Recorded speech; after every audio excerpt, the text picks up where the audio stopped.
ലോകത്തിൻ്റെ ശബ്ദകോലാഹലം ആത്മാവിനെ നിരന്തരമായി ആക്രമിക്കുമ്പോൾ സത്യത്തിൻ്റെ മൃദുലമായ മന്ത്രിക്കൽ നമുക്ക് പലപ്പോഴും നഷ്ടപ്പെടുന്നു.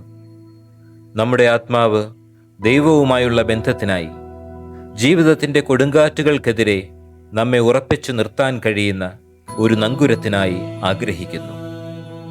എന്നാൽ ഇതാ, ഈ സമാധാനത്തിൻ്റെ ഉറവിടമായ യുഗങ്ങളുടെ പുസ്തകം പലർക്കും ഒരു അടച്ച പുസ്തകമായി തോന്നുന്നു.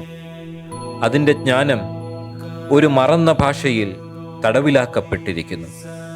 അതിൻ്റെ വാക്കുകൾ ജീവിക്കുന്ന ദിവസത്തിൻ്റെ തുടിപ്പിൽ നിന്ന് അകലെയാണ്.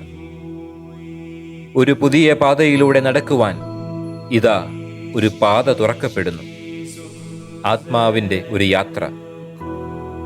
ഇത് ഒരു പണ്ഡിതന്റെ കൽപ്പനയോ പ്രവാചകന്റെ വളയാത്ത നിയമമോ അല്ല, മറിച്ച് ദിവസേനയുള്ള ഒരു തീർത്ഥാടനത്തിലേക്കുള്ള ലളിതവും അഗാധവുമായ ക്ഷണമാണ്.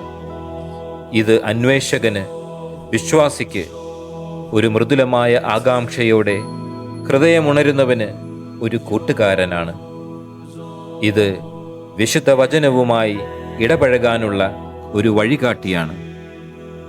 കഴിഞ്ഞ കാലത്തെ ഒരു കല്ലായിട്ടല്ല, മറിച്ച് കുടിക്കാൻ കഴിയുന്ന ഒരു ജീവനുള്ള നീരുറവയായിട്ടാണ്. ബൈബിൾ ഒരു സ്പന്ദിക്കുന്ന ഹൃദയമാണ്. അത് സൃഷ്ടാവിൽ നിന്ന് അവിടുത്തെ സൃഷ്ടിക്കുള്ള ഒരു സ്നേഹലേഖനമാണ്.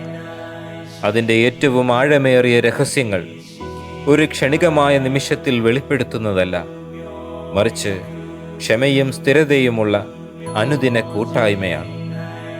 ഇത് ദിവസേനയുള്ള യാത്രയ്ക്കുള്ള ഒരു വിളക്കാണ്.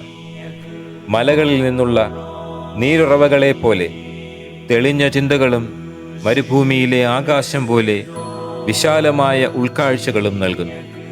അങ്ങനെ ആ പുരാതന വാക്കുകൾ ഒരിക്കൽ കൂടി ധ്യാനിക്കാനും ജീവിതത്തിൽ പകർത്താനും കഴിയും.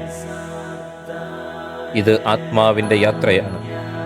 ഭാരമില്ലാത്ത ഹൃദയത്തോടെ കേൾക്കാനും മറച്ചുപിടിക്കാത്ത ആത്മാവോടെ പഠിക്കാനും ശാന്തതയിൽ രൂപാന്തരപ്പെടാനും ഓരോ സൂര്യോദയവും ദൈവത്തിൻ്റെ ഒരു പുതിയ മുഖത്തെ, അവിടുത്തെ അനന്തമായ കൃപയുടെ ഒരു പുതിയ പാളിയെ, നിങ്ങളുടെ സ്വന്തം അസ്തിത്വത്തിൽ കൊത്തിവെച്ച ലക്ഷ്യത്തെക്കുറിച്ചുള്ള ഒരു ആഴമേറിയ അറിവിനെയും വെളിപ്പെടുത്തും. നിങ്ങൾ വിശ്വാസത്തിൻ്റെ ഭവനത്തിൽ വളരെ കാലം താമസിച്ചിട്ടുണ്ടെങ്കിലും, അല്ലെങ്കിൽ ഇപ്പോൾ ആദ്യമായി അതിൻ്റെ പടിവാതിലിലേക്ക് ചുവടുകൾ വയ്ക്കുകയാണെങ്കിലും, ഈ ഒരു ആത്മാവിൻ്റെ യാത്ര നിങ്ങളുടെ ഉറച്ച നിഴലായിരിക്കും. അത് നിങ്ങളെ ഓരോ ദിവസവും വചനത്തിൻ്റെ ഹൃദയത്തിലേക്ക് നയിക്കും.